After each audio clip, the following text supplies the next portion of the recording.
שלום כולם, אני למד איך לעשות מדריך חדש של פוטושופ על השתקפות כמו זה.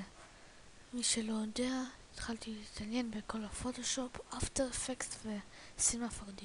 אוקיי, נלך לפייל, ניו, נקרא לזה השתקפות, נעשה אוקיי, נלך לפה לתיבת הטקסט, נלך לפה, עכשיו מה שאנחנו רוצים, שון PC גיימר, כן, לפה אחת, אוקיי, מה שאתה רואה יש לנו פה תיבת, אופס, זאת עשיתי לי חדש, רק נמחק. אוקיי, עכשיו נשכפל את השכבה שלנו, יש פה, נלך ל-edit, transform, flick vertical. אוקיי, זה הלך לפה, לא כל כך משהו.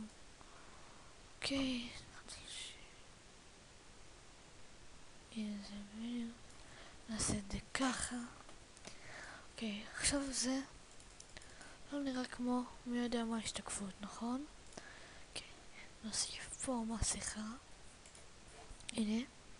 אוקיי, נלך פה לגרדיאנט, נוודא שהלבן יהיה ראשון והשחור מאחורה. אוקיי, נלחץ ככה ונלחץ על שיפט כדי שזה יהיה ישר. אם נעזוב את השיפט זה יהיה ככה, נלחץ על שיפט ישר, נעשה ככה. אוקיי, נעשה קצת יותר לפי דעתי. אוקיי, והנה יש לנו השתקפות יפה. אוקיי, תודה שצפיתם במדריך ונתראה במדריך הבא שלי. שון PC גיימר.